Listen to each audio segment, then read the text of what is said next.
Meu dinheiro começou a sumir da conta. Dias depois, meu genro apareceu ostentando um carro novo. Eu sempre fui homem de anotar tudo. Cada entrada, cada saída, cada centavo que passa pela minha conta. Aprendi isso nos tempos de atleta, quando o dinheiro era pouco e precisava render o mês inteiro.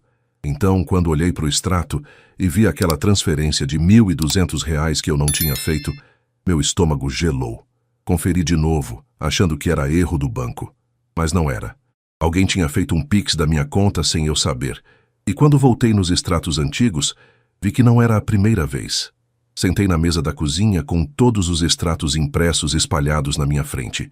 Marquei cada transferência estranha com caneta vermelha. R$ 500 aqui, 800 ali, 1.500 no outro mês. Nos últimos 6 meses, quase R$ 18.000 tinham saído da minha conta sem eu autorizar.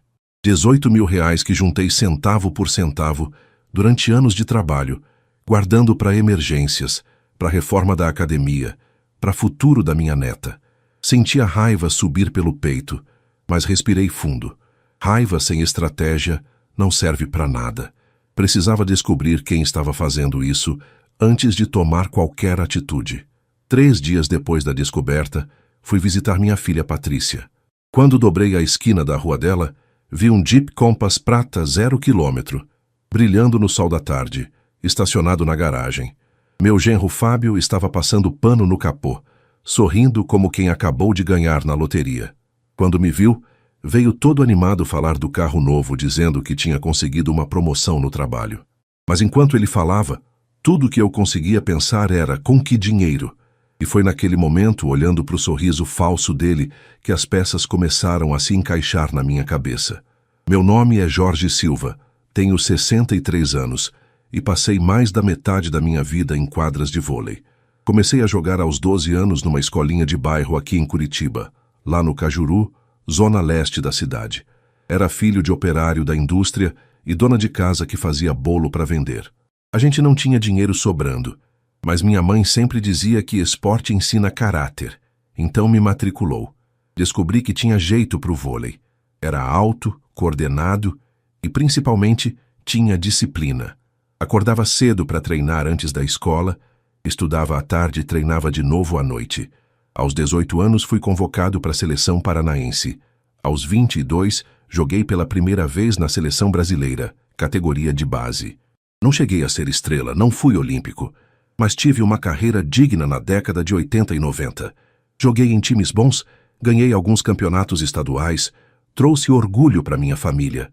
O dinheiro nunca foi muito. Atleta de vôlei no Brasil, naquela época, ganhava bem menos que jogador de futebol. Mas eu guardava cada centavo que podia. Não gastava com bobagem, não ostentava. Aprendi com meu pai que dinheiro guardado é segurança para o futuro. Então juntei, investi direitinho. Comprei um apartamento pequeno quando casei. Conheci minha esposa, Vera, num evento esportivo. Ela era fisioterapeuta, trabalhava com atletas. Mulher linda, inteligente, cheia de vida. Nos casamos em 1987. 2 anos depois, nasceu nossa filha Patrícia, a menina mais linda do mundo, com os olhos da mãe e o sorriso que iluminava qualquer lugar. Me aposentei do vôlei profissional aos 38 anos. O corpo já não aguentava mais o ritmo, mas não podia parar de trabalhar, tinha família para sustentar. Foi quando abri minha academia. Não era nada grande, só um galpão que aluguei no Água Verde, com 2 quadras e uns equipamentos básicos, mas tinha coração. Treinava crianças e adolescentes, cobrava barato de quem podia pagar e dava bolsa para quem não tinha condições. A academia nunca me deixou rico, mas pagava as contas, permitia viver com dignidade. E o mais importante, me dava propósito. Ver molecada aprendendo disciplina, respeito, trabalho em equipe, isso valia mais que qualquer salário grande. Alguns dos meninos que treinei viraram jogadores profissionais. Outros viraram gente boa, trabalhadora, honesta. Esse era meu verdadeiro troféu. Patrícia cresceu na academia. Ajudava a organizar os treinos, brincava com as crianças, aprendeu a jogar vôlei também. Virou professora de educação física como a mãe. Me orgulhava tanto dela. Menina estudiosa, trabalhadora, de bom coração. Nunca me deu trabalho, nunca me fez passar vergonha. Quando Patrícia tinha 30 anos, conheceu o Fábio. Ele era bonito, charmoso, falava bem, trabalhava numa empresa de eventos esportivos, ou pelo menos era o que ele dizia. Vera e eu não gostamos muito dele de início. Tinha algo de falso no sorriso, de preguiçoso no jeito. Mas Patrícia estava apaixonada e a gente não quis estragar a felicidade dela. Eles se casaram. 2 anos depois, nasceu a Isabela, minha netinha. A criança mais linda do mundo. Com 3 aninhos agora, cheia de energia. Quando Isabela nasceu, eu senti que a vida tinha se completado. Era avô, tinha família, tinha trabalho, tinha saúde. Deus tinha me abençoado. Mas 3 anos atrás, Deus também me tirou a pessoa mais importante da minha vida. Vera teve um AVC fulminante. Estava bem de manhã, fazendo café, e de repente caiu. Quando a ambulância chegou, já era tarde. Ela se foi sem sofrimento, mas me deixou sozinho de uma hora para outra. A dor foi insuportável. Passei meses sem conseguir dormir direito, sem conseguir comer. Patrícia tentava me animar, levava a Isabela para me visitar. A netinha era minha única alegria naqueles tempos escuros. Aos poucos, fui voltando a viver. Não era a mesma vida de antes, mas era uma vida. Mergulhei ainda mais no trabalho da academia. Expandimos um pouco, consegui reformar uma das quadras, comprar equipamento novo. Nada luxuoso, mas melhor do que era. Continuei guardando dinheiro porque era o que Vera teria querido. Ela sempre dizia: Jorge, a gente nunca sabe quando vai precisar de uma reserva. E foi justamente essa reserva, essa poupança de anos e anos de trabalho duro, que começou a desaparecer sem eu entender como. Foi numa terça-feira de manhã, início de março, que notei pela primeira vez. Eu tinha o costume de conferir a conta todo dia 5 do mês, quando cai minha aposentadoria do esporte e o pouco que tiro da academia. Naquela manhã abri o aplicativo do banco no celular para ver se tinha caído tudo certinho. A aposentadoria tinha entrado, R$ 3.400. O pagamento de alguns pais da academia, R$ 1.800. Tudo normal. Mas quando olhei o saldo total, franzi a testa. Estava menor do que deveria, conferi de novo. Tinha uma transferência Pix de R$ 1.200 feita no dia anterior às 11 da noite. Não fui eu que fiz. Tenho só uma chave Pix cadastrada, meu CPF, e uso só para receber, quase nunca transfiro nada. Quando preciso pagar alguma coisa, prefiro boleto ou débito direto. Pensei que podia ser erro do banco, ou talvez alguma conta automática que tinha esquecido. Liguei para o banco. Depois de meia hora esperando, consegui falar com uma atendente. Ela conferiu e disse que a transferência tinha sido feita pelo aplicativo, no meu celular, com minha senha. Não era erro. Fiquei confuso. Perguntei para quem tinha sido enviado. Ela disse que era para uma conta pessoal, mas não podia dar mais detalhes por telefone. Desliguei ainda sem entender. Pensei que talvez tivesse feito e esquecido. Afinal, já tenho 63 anos. Memória às vezes falha. Mas não me convenci, eu anoto tudo. Tenho um caderno onde escrevo cada despesa. E não tinha anotação nenhuma de R$ 1.200. Deixei para lá naquele dia. Mas a pulga ficou atrás da orelha. No fim de semana, sentei na mesa da cozinha com um notebook e pedi os extratos dos últimos 6 meses. Imprimi tudo, peguei caneta vermelha e marca-texto e comecei a revisar linha por linha. Foi aí que caiu a ficha. Tinha outras transferências estranhas. R$ 500 em janeiro, 800 em dezembro do ano passado, 1.500 em novembro, 700 em outubro. A cada mês, às vezes 2 vezes no mês, saía dinheiro da minha conta para a mesma chave Pix. Sempre de noite, sempre quando eu já estava dormindo. Peguei a calculadora e somei tudo. Nos últimos 6 meses, R$ 17.900 tinham sumido da minha conta. Quase R$ 18.000. Dinheiro que eu tinha juntado durante anos, economizando em cada coisa, guardando cada sobra de aposentadoria, cada pagamento da academia. Era dinheiro que eu guardava para emergências, para reformar a academia que precisava de telhado novo, para futuro da Isabela. Senti a raiva subir, quente e pesada no peito. Alguém estava roubando de mim. Alguém tinha acesso à minha conta, à minha senha, ao meu celular. Mas quem? Como? Pensei em tudo. Será que tinha caído em golpe? Clicado em algum link falso? Mas eu sou cuidadoso com isso. Nunca clico em nada estranho, não dou senha por telefone. Não uso internet banking em computador público. E, além disso, as transferências eram feitas do meu próprio aparelho, segundo o banco. Será que alguém tinha clonado meu celular? Mas como? Eu deixo ele sempre comigo, durmo com ele no criado mudo, levo ele para a academia, não empresto para ninguém. Só... Espera. Uma memória veio à tona. Uns 6 meses atrás, estava na casa da Patrícia. A Isabela tinha derrubado o suco no meu celular. Ele ficou grudento, molhado. Patrícia pegou o aparelho para limpar e disse: "Pai, aproveita e deixa ele aqui comigo carregando. Você usa o meu para qualquer coisa se precisar." Deixei o celular lá carregando e fui brincar com a neta. No dia seguinte, Patrícia trouxe meu celular de volta.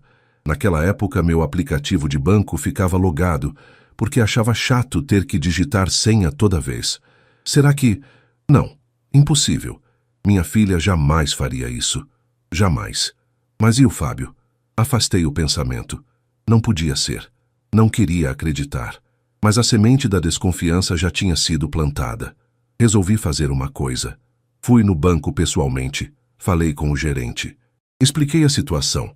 Pedi para ele checar para quem estavam indo as transferências. Ele consultou o sistema. Ficou em silêncio por um momento, depois olhou para mim com aquela cara de quem vai dar notícia ruim. "Senhor Jorge, as transferências foram todas para a mesma conta. Não posso dar o nome completo sem autorização judicial, mas posso dizer que o primeiro nome do titular é Fábio." O chão sumiu debaixo dos meus pés. Saí do banco caminhando devagar, tentando processar. Fábio, meu genro, o marido da minha filha, o pai da minha neta, estava roubando de mim há 6 meses. Precisava ter certeza absoluta. Não podia acusar sem provas concretas. Se estivesse errado, destruiria minha relação com a Patrícia. Mas se estivesse certo, Deus do céu, se estivesse certo, o que eu faria? Passei os próximos 3 dias tentando agir normal.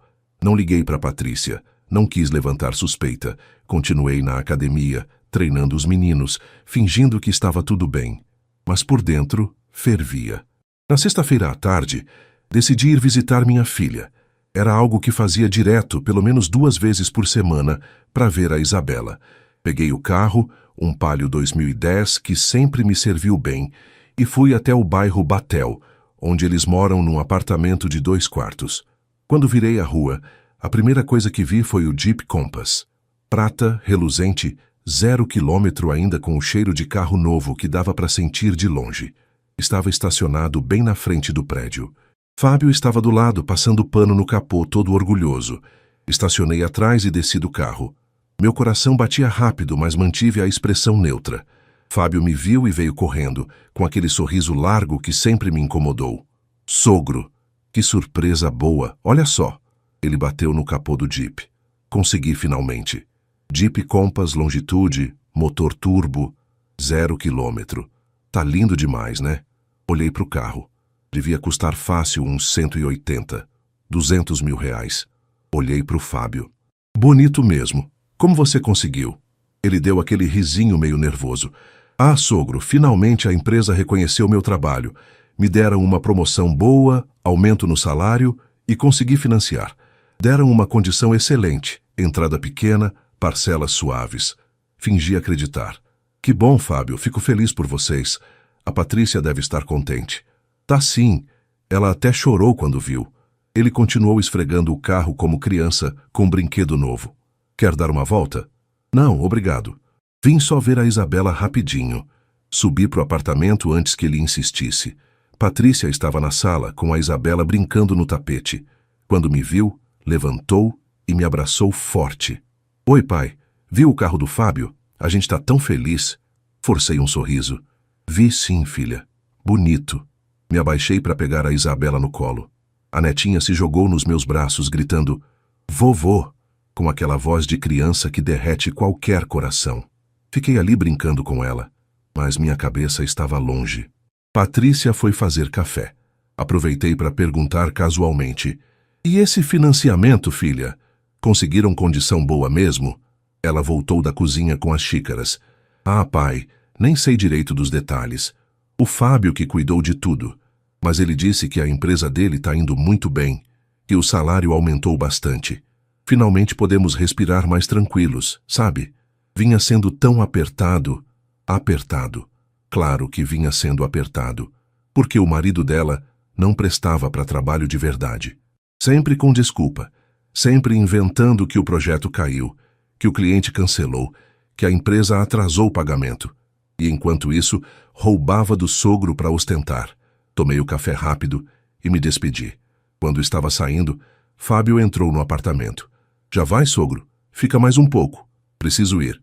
A academia tem turma à tarde. Parei na porta e olhei para ele. Fábio, uma coisa. Você usa Pix? Ele piscou surpreso com a pergunta. Uso, né, sogro? Todo mundo usa. Por quê? Curiosidade. Tenho dificuldade com essas tecnologias. Tava querendo aprender. Menti descaradamente. Ah, é facinho. Qualquer coisa eu te ensino. Ele sorriu, relaxado.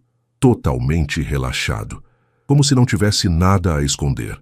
Saí dali com certeza absoluta. O dinheiro que sumiu da minha conta tinha ido direto para o bolso dele. E agora ele estava aí, desfilando em carro novo comprado com o meu suor. Cheguei em casa e fui direto para o meu pequeno escritório. É só um cantinho da sala onde tem uma escrivaninha, o computador velho e uma estante com troféus da época de atleta. Sentei ali e comecei a montar meu plano. Primeira coisa, precisava de provas concretas. Não podia simplesmente acusar. Precisava ter tudo documentado e refutável. Peguei os extratos de novo, separei cada transferência suspeita, anotei datas, horários, valores. Fiz uma planilha no computador. 18 transferências no total. R$17.900. Segunda coisa, precisava entender como ele conseguiu acesso. Liguei de novo para o banco e pedi para falar com o gerente. Marquei reunião presencial para segunda-feira. Quando sentei na sala dele, expliquei tudo. Mostrei os extratos. O gerente, seu Antônio, um senhor de uns 50 anos que me conhecia há tempos, ficou sério. Senhor Jorge, isso é grave, muito grave. Pelo que vejo aqui, alguém tinha acesso total ao seu aplicativo. Sabia sua senha, tinha o celular em mãos. Como eu descubro exatamente quando e como ele fez isso? Seu Antônio mexeu no computador. Posso puxar o log de acessos. Aqui mostra. A maioria das transferências foi feita entre 20 e 2h30, todas do seu dispositivo autenticadas com sua digital. Minha digital. Claro, meu celular tem leitor de digital. Qualquer pessoa que pegasse ele desbloqueado podia cadastrar a própria digital. Foi exatamente o que Fábio deve ter feito naquele dia que Patrícia ficou com meu celular. Seu Antônio, eu quero fazer boletim de ocorrência. Isso é crime, né? Ele assentiu grave. É sim, senhor Jorge. Furto qualificado pelo uso de meio fraudulento.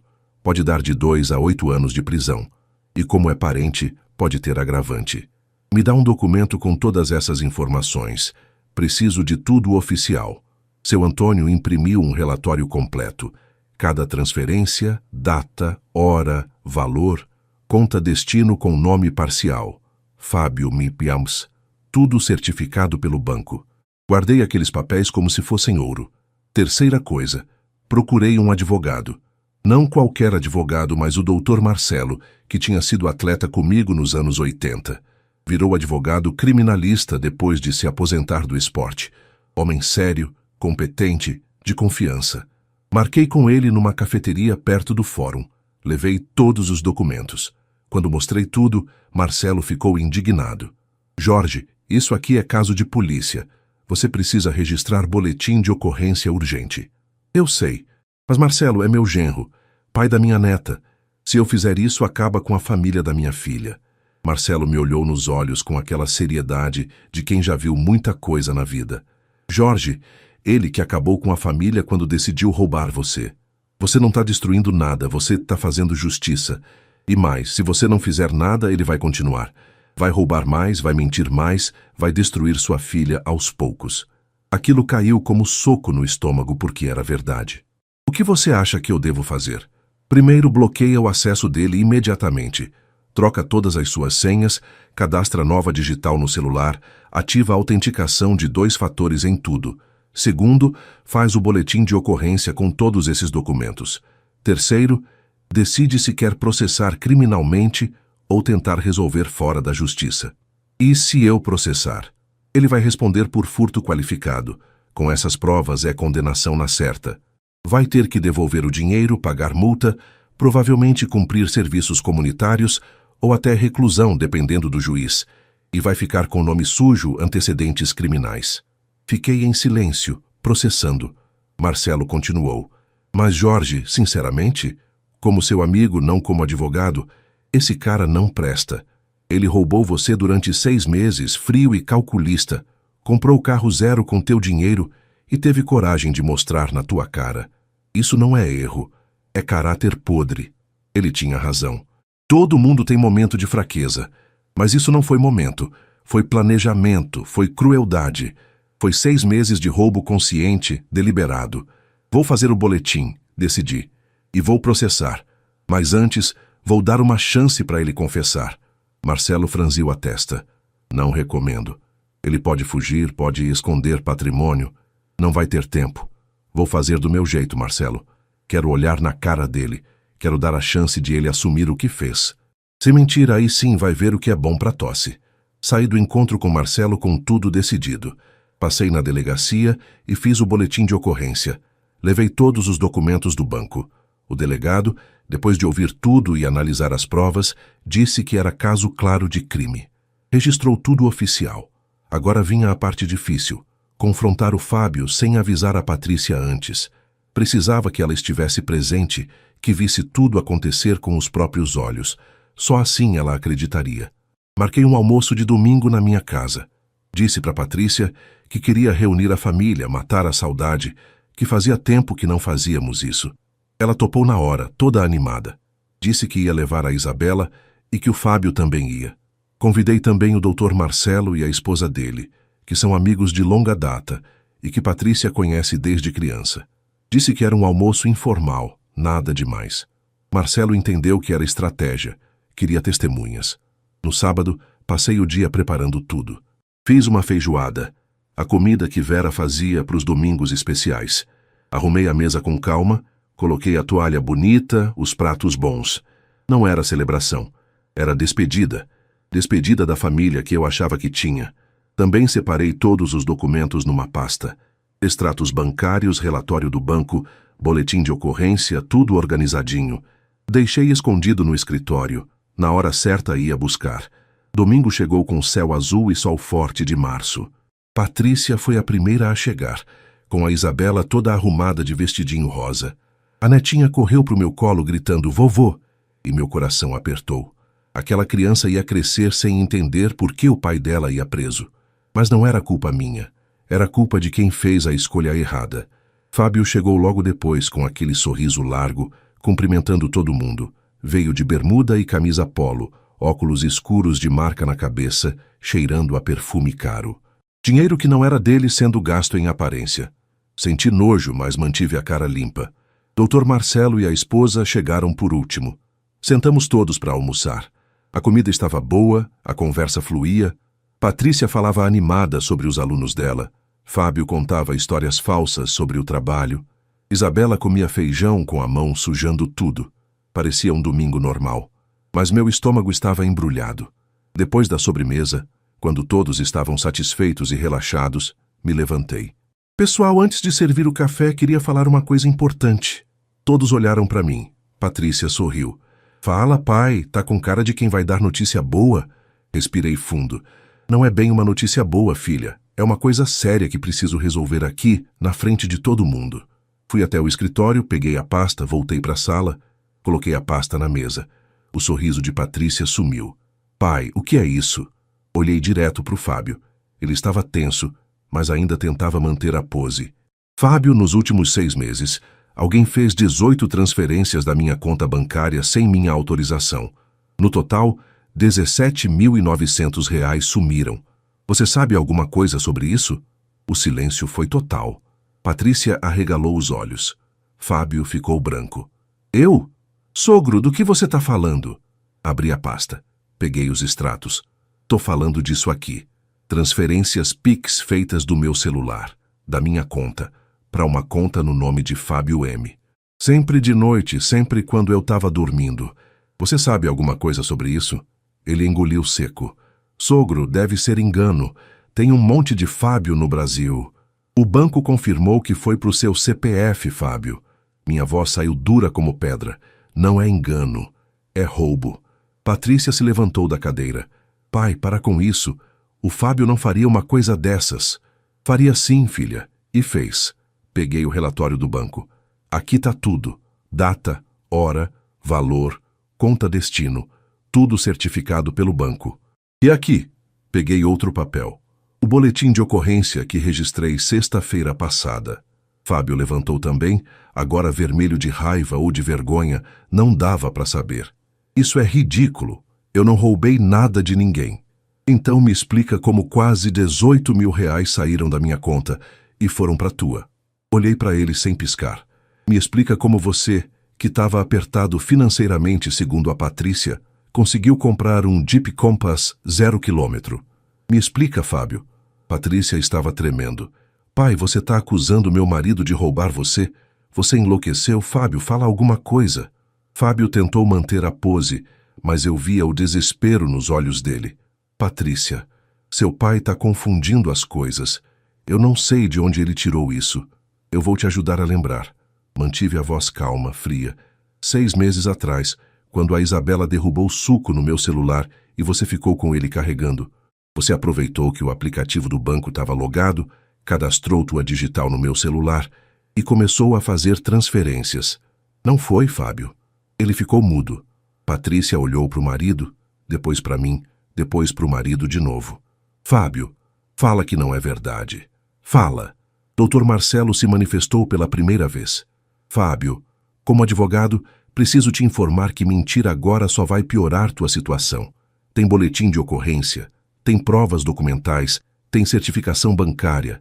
Se você admitir e devolver o dinheiro, talvez dê para negociar algo menos drástico. Se continuar negando e isso for para a justiça, a pena vai ser exemplar. Fábio olhou para o Dr. Marcelo, depois para mim. Vi o momento exato em que ele percebeu que não tinha saída. Os ombros caíram. A pose sumiu. Sentou de novo na cadeira e colocou as mãos na cabeça. Eu ia devolver, sussurrou. Patrícia soltou um grito abafado. Fábio, você fez isso mesmo? Você roubou meu pai? Eu estava desesperado. Ele levantou a cabeça, olhos vermelhos. A gente estava quebrado. As contas não fechavam. Eu estava devendo para todo mundo. E a solução era roubar meu pai? Patrícia estava chorando agora. Meu pai, Fábio. O homem que te acolheu na família, que sempre te tratou bem. Eu pensei que ele nem ia notar. Fábio estava descontrolado agora. Ele tem aposentadoria, tem a academia, tem dinheiro guardado. Dinheiro que eu juntei durante 40 anos de trabalho. Cortei duro, centavo por centavo. Acordando 5 da manhã para treinar, suando em quadra, vivendo com pouco para guardar para o futuro. E você achou que tinha direito de pegar sem pedir? Ele abaixou a cabeça de novo. Patrícia estava soluçando. Peguei a Isabela, que tinha começado a chorar também, sem entender o que estava acontecendo, e levei ela para o quarto com alguns brinquedos. Voltei para a sala. Quanto do dinheiro ainda existe? Perguntei. Fábio limpou o rosto. Gastei tudo. A entrada do carro, roupas, eletrônicos, viagem que fizemos no Réveillon. A viagem que vocês disseram que ganhou do trabalho. Lembrei amargo. Mais mentira. Patrícia sentou longe do marido, olhando para ele como se fosse um estranho. Eu não acredito. Você me usou. Usou meu celular, meu acesso ao meu pai, me usou para roubar dele. Eu não queria te envolver. Fábio tentou se defender. Por isso fiz tudo escondido. Você me envolveu no momento que usou meu celular. Patrícia gritou. Você me transformou em cúmplice sem eu saber. Dr. Marcelo olhou para mim. Jorge, o que você quer fazer? Olhei para o Fábio. Olhei para minha filha destruída. Pensei na Isabela no quarto. Pensei em tudo. Quero que ele devolva cada centavo. Quero que assine um termo de confissão de dívida com testemunhas. Quero que venda o carro e todo o eletrônico que comprou com meu dinheiro. E quero que ele responda criminalmente pelo que fez. Pai, não, Patrícia implorou. Por favor, pensa na Isabela. Se ele for processado, vai ficar com antecedente, vai perder emprego, a gente não vai ter como criar ela. Você vai ter, filha. Você trabalha, é capaz, é forte. Você não precisa dele. Olhei para ela com firmeza. E a Isabela vai crescer sabendo que errado não fica impune. que roubar tem consequência, mesmo quando é família. Fábio tentou uma última cartada. Sogro, por favor. Eu erro. Eu aprendi a lição. Vou devolver tudo, pode tirar o que eu ganho do salário todo mês, mas não me processa. Pelo amor de Deus, pensa na sua neta. Eu tô pensando nela, respondi. Tô pensando que tipo de exemplo eu quero ser para ela. Se eu deixar você sair impune, eu tô ensinando que família pode fazer qualquer coisa, que laço de sangue vale mais que caráter. E eu não vou ensinar isso. Dr. Marcelo preparou ali mesmo um termo de confissão de dívida. Fábio assinou com as mãos tremendo. Eu, Marcelo e a esposa dele assinamos como testemunhas. Tudo registrado, tudo oficial. Segunda-feira de manhã esse boletim de ocorrência vira processo, avisei. Você tem até lá para decidir se vai devolver voluntariamente e tentar diminuir a pena, ou se vai ser tudo na justiça. Fábio saiu da minha casa cabisbaixo. Patrícia ficou chorando no sofá. Sentei ao lado dela e abracei minha filha. Ela soluçou no meu ombro como quando era criança e caía no parquinho. Pai, você precisa processar mesmo? Não dá para resolver em família? Filha, isso não é briga por bobagem. É crime. R$17.900 não é pouco. É quase 6 meses de trabalho para mim. E ele fez de forma premeditada, calculada durante meio ano. Não foi erro, foi escolha. Ela chorou mais um pouco. Depois perguntou com a voz pequenininha. Eu fui uma idiota, né? De não perceber? Você foi enganada, filha. Ele te usou. Não é culpa tua. Vou pedir divórcio, ela disse. E algo na voz dela tinha mudado. Não dá mais. Não consigo mais confiar. Abracei ela mais forte. Você vai ficar bem. Você é forte, trabalhadora, honesta. Você é filha da Vera e minha. E nós não desistimos quando a vida aperta. Na segunda-feira de manhã fui direto no cartório com o Dr. Marcelo. Protocolamos o processo criminal contra Fábio. Furto qualificado mediante fraude. Marcelo disse que com as provas que tínhamos era caso ganho. Fábio tentou me ligar 5 vezes naquele dia. Não atendi nenhuma. Mandou mensagens pedindo para conversar, dizendo que ia devolver tudo, que tinha cometido um erro terrível. Não respondi. Erro é esquecer de pagar uma conta. Roubar durante 6 meses é caráter. Patrícia veio me visitar na terça-feira à noite. Trouxe a Isabela. A netinha correu para o meu colo como sempre, sem entender nada do mundo adulto desmoronando em volta dela. Sentamos na sala enquanto Isabela brincava. Pai, o Fábio tá desesperado. Disse que vai vender o carro, que vai pegar empréstimo, que vai devolver tudo. Ótimo. Quanto mais rápido devolver, melhor para ele na hora da sentença. Ela ficou em silêncio por um momento. Eu procurei um advogado de divórcio hoje. Olhei para minha filha. Ela tinha olheiras, o cabelo preso de qualquer jeito, a blusa amarrotada, mas tinha algo diferente nos olhos. Determinação. É o que ele disse, que eu tenho direito à guarda da Isabela, que o Fábio vai ter que pagar pensão, que posso pedir para ficar no apartamento até resolver a separação de bens. Ela respirou fundo. Tô com medo, pai. Medo de não dar conta sozinha, mas não consigo mais olhar para ele. Você vai dar conta, sim. Segurei a mão dela. E não vai estar sozinha. Eu tô aqui, sempre vou estar. Nas semanas seguintes, as coisas se desenrolaram rápido. Fábio vendeu o Jeep Compass de volta para a concessionária, com prejuízo, mas conseguiu levantar uns R$120 mil. Vendeu também notebook, TV nova, celular caro, tudo que tinha comprado com o dinheiro roubado. Juntou mais uns 15 mil. No total, conseguiu devolver R$13 mil em um mês. Ainda faltavam quase 5 mil, mas ele assinou o documento se comprometendo a pagar em parcelas do salário dele. Dr. Marcelo incluiu tudo isso no processo, mostrando que o réu estava tentando reparar o dano. Mesmo assim, o processo seguiu. O promotor não quis arquivar. Disse que era importante ter consequência para esse tipo de crime, que mexia com confiança familiar e fraude financeira. O julgamento foi marcado para 3 meses depois. Nesse meio tempo, Patrícia entrou oficialmente com divórcio. Fábio não contestou. Disse que sabia que tinha perdido tudo, que merecia. A guarda da Isabela ficou com a Patrícia. Fábio teria direito de ver a filha em finais de semana alternados, mas com a condição de estar acompanhado. Minha filha e minha neta se mudaram de volta para perto de mim. Patrícia alugou um apartamento pequenininho de 2 quartos a 3 quadras da minha casa. Ajudei com a mudança, com alguns móveis, com o que precisassem. Mas deixei claro, eu ia ajudar, não ia sustentar. Ela precisava aprender a voar sozinha. E ela aprendeu. Pegou mais aulas particulares de educação física, começou a trabalhar mais. Acordava cedo, deixava a Isabela comigo quando precisava, ia trabalhar, voltava cansada, mas de cabeça erguida. Estava reconstruindo a vida dela. Quanto a mim, usei parte do dinheiro que Fábio devolveu para finalmente consertar o telhado da academia.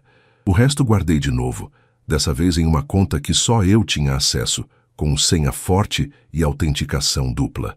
Aprendi a lição. Os meninos da academia perguntavam por que eu estava mais quieto que o normal. Não contei para ninguém o que tinha acontecido. Não era assunto para ficar espalhando. Mas seu Ronaldo, um dos técnicos que trabalhava comigo há 15 anos, percebeu. Um dia, depois do treino, ele veio falar comigo. Seu Jorge, não sei o que está acontecendo, mas o senhor não está bem, e eu conheço o senhor tempo suficiente para saber quando está carregando peso. Sentei com ele e contei tudo. Seu Ronaldo escutou em silêncio, balançando a cabeça. Quando terminei, ele disse, o senhor fez o certo. Doeu, mas foi o certo. Esse tipo de safadeza não pode ficar impune. Fica difícil, Ronaldo. É genro, é pai da minha neta. Exatamente por isso que tinha que ter consequência. Imagina se a Isabela crescesse vendo que pode roubar do vovô e não acontece nada? Que lição seria essa? Ele tinha razão. Mesmo doendo, mesmo partindo o coração, era a coisa certa a fazer. O julgamento chegou numa quinta-feira chuvosa de junho. Cheguei no fórum acompanhado de Dr. Marcelo. Patrícia foi também, mesmo não sendo obrigada. Disse que precisava estar lá, que precisava ver o fim daquela história. Fábio chegou com um advogado de defesa, um cara novo que tentou negociar acordo de última hora. Dr. Marcelo foi irredutível. Devolução total da grana, confissão formal e aceitação de pena. A audiência foi rápida. O juiz, um senhor de uns 60 anos de óculos, leu o processo, ouviu meu depoimento, ouviu o depoimento do gerente do banco que eu levei como testemunha, viu todas as provas. Fábio teve chance de falar. Levantou, voz tremendo, e disse, Meritíssimo, eu assumi meu erro. Devolvi quase todo o dinheiro, o resto tô pagando. Sei que não tem desculpa pro que fiz. Só peço que considere que tenho uma filha pequena, que preciso trabalhar para pagar pensão. O juiz ficou em silêncio por um momento. Depois falou. Senhor Fábio, o que o senhor fez foi grave. Violou confiança familiar, usou meio fraudulento, agiu de forma premeditada durante 6 meses. Não foi erro isolado. Foi conduta criminosa continuada. Fez uma pausa. No entanto, reconheço que há atenuantes. O senhor confessou. Devolveu parte significativa do valor. Mostrou arrependimento. Por isso vou aplicar pena no mínimo legal, com possibilidade de conversão em serviços comunitários e multa. Meu coração apertou. Não queria ver ele na prisão, apesar de tudo. Só queria justiça. Condeno o réu a 2 anos de reclusão em regime aberto, convertidos em 1000 horas de serviços comunitários e multa de 20 salários mínimos. O réu deverá também devolver o restante do valor subtraído no prazo de 6 meses, sob pena de revisão da pena. Além disso, registro de antecedentes criminais permanente. Bateu o martelo. Fábio abaixou a cabeça. Seu advogado saiu correndo para anotar tudo e preparar os próximos passos.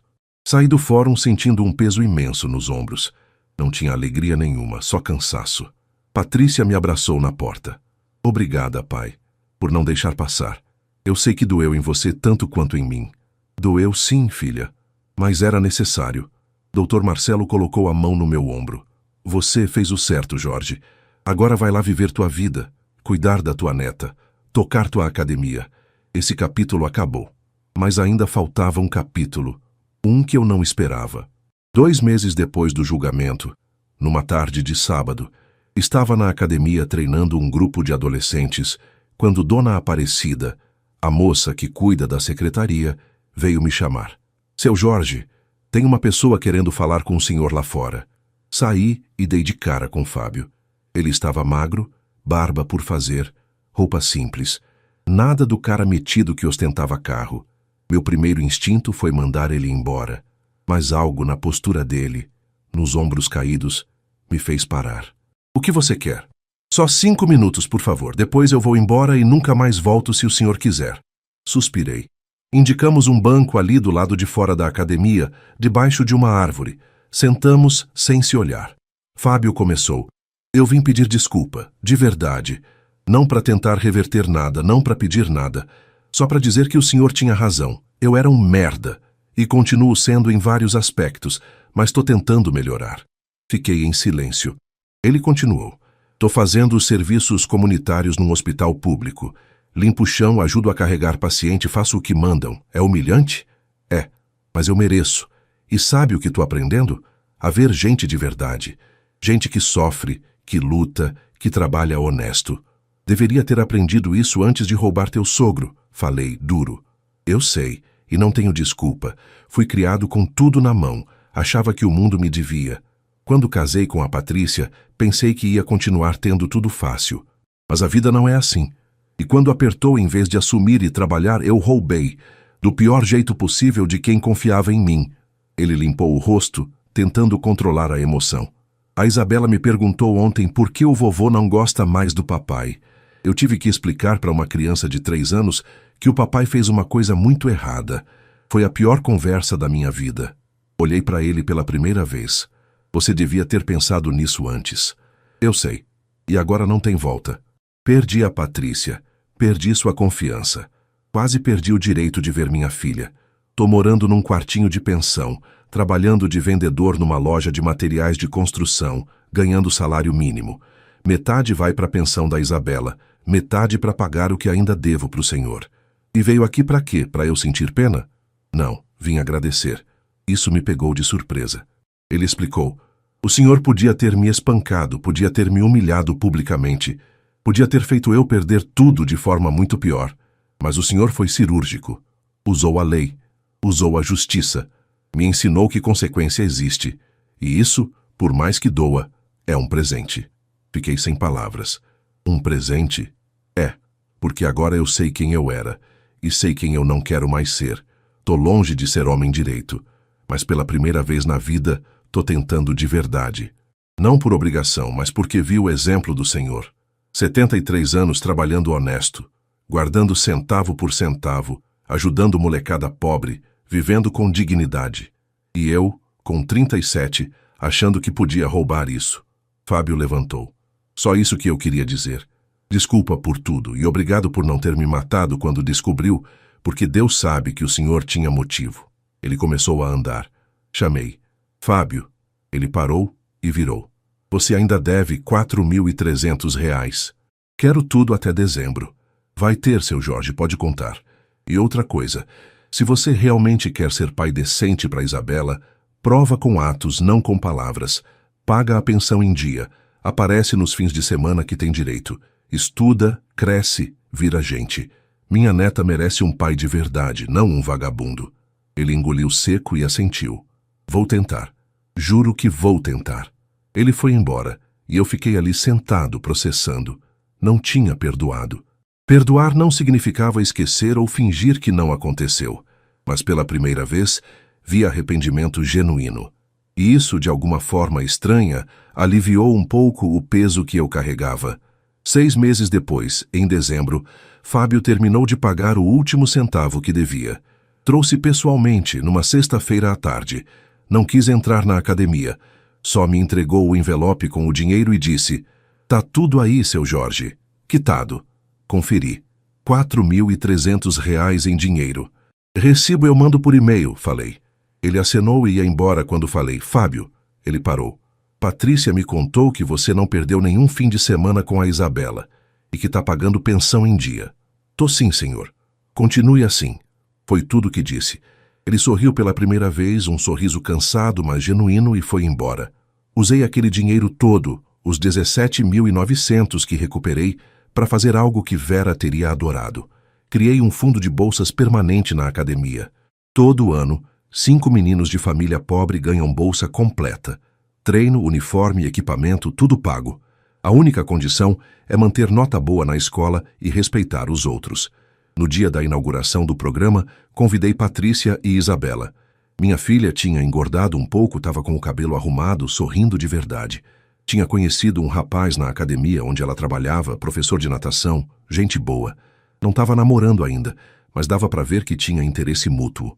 E o mais importante, ela estava feliz. De verdade. Isabela tinha crescido agora com 4 anos, falante, esperta, corria pela academia me chamando de vovô, ajudava a distribuir as bolsas para os meninos novos. Quando via ela ali, cheia de vida e inocência, agradecia a Deus por ter tido coragem de fazer o que era certo, mesmo doendo. Naquela noite, sozinho em casa, sentei na varanda com uma foto de Vera na mão. Amor, fiz o que você teria feito. Não aliviou, não passou pano. Doeu como o diabo, mas era necessário. A Patrícia tá bem, a Isabela tá crescendo linda e a gente tá ajudando mais meninos a terem chance. Senti o vento bater no rosto, suave e quente. E eu sabia, no fundo do coração, que ela estava orgulhosa. Olhei para o céu estrelado e pensei em tudo. Na carreira de atleta, nos anos de trabalho duro, na academia que construí, na filha que criei, na neta que estava crescendo, no genro que roubou, mas que talvez tivesse aprendido. Pensei também em quantas famílias passam por isso e fingem que não aconteceu. Quantos pais e mães escondem roubo de filho, de genro, de nora, com medo de destruir a família. Mas a verdade é que quem destrói a família é quem rouba, quem mente, quem trai a confiança, não quem faz justiça. Fazer o certo nem sempre é fácil. Às vezes machuca, às vezes te faz passar por vilão, às vezes te fazem questionar se você está sendo duro demais, cruel demais. Mas no final, quando você olha no espelho e sabe que agiu com integridade, que não foi conivente com o errado só porque era família, aí você dorme em paz. Minha vida inteira foi sobre isso. Disciplina no esporte, honestidade no trabalho, caráter nas relações. Eu não ia jogar tudo isso fora só porque era meu genro. Não ia ensinar para minha neta que roubar do vovô não tem consequência. E sabe o que mais me deixa em paz? Fábio não foi preso. Tá trabalhando, pagando suas contas, vendo a filha. Tá reconstruindo a vida dele do jeito certo, pela primeira vez. Será que isso teria acontecido se eu tivesse passado pano? Não. Ele teria continuado achando que podia fazer errado e sair ileso. Às vezes, o amor verdadeiro não é proteger da dor. É deixar a consequência ensinar.